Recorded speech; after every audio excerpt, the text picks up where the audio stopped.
ntawovuga ubutunzi hama ngo yibagire ubutare.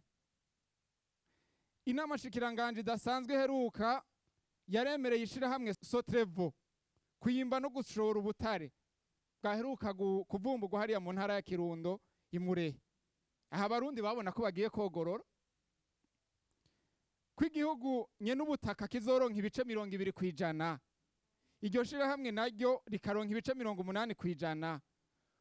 Ubwo si uruhombo ko leta yari yashimangiye ko itazosubira kwibwa igihe ihagaritse amashirahamwe acukura ubutare ikanasubiramwo itegeko rigenga ubutare mu Burundi. Mbega hoho iryo shirahamwe rikomoka he? Ni ryabande ryahawe ico gikorwa gihambaye hisunzwe iki? Rifise uburambe bungana gute kotuma ryizegwa? Twumve yuko Abarundi bokogorora nk'uko mwama mwabisezeranye mukavuga muti burya igihugu cicaye kugahiye harageze ko karibwa. Ubu igisata cy'ubutare n'umugambi wa leta.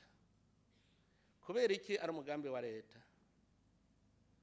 Twasanze abantu bonse bimvye ubutare, murabazi namwe, mugenda muze murabaza umwe muti wewe ko tuzi wimvye ubutare washoye, twereke n'igiki wazanye mu gihugu. Ubu rero suko bimeze, ubu twarahinduye ajya amategeko agenga ubutare mu bintu bita partenariat public privé. Umwe wese ni kuco yazanye.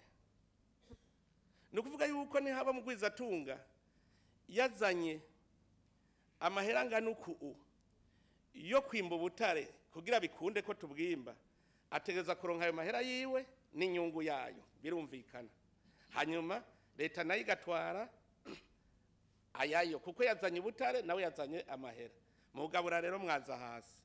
Muga rero mwebwere muca muvuga ngo muti mbega 20 kwijana muki umushikiranganje nagire ica bivuze ko.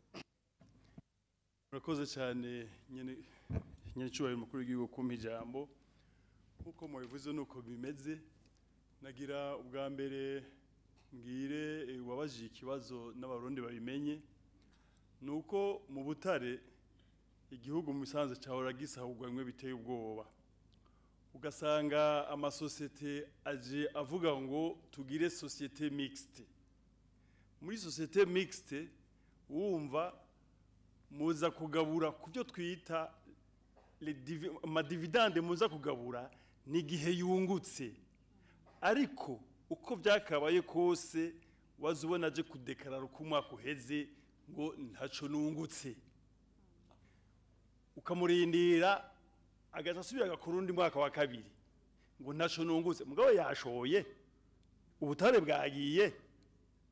Rero niyo twavuze duti murabe nk'umuntu azi kubaga neza intungwa, akaza akakubwira tewe muntu uragiye intungwa mpere zimwe ngende kuyibaga ndayigurisha ku migeto imishikake amahera nzokuzanira.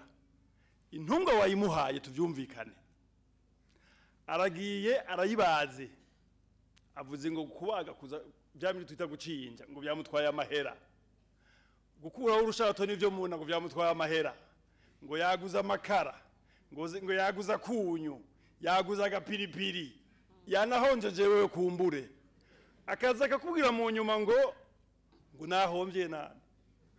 Intungwa yagiye muga aje kubwira ngo yahomvye.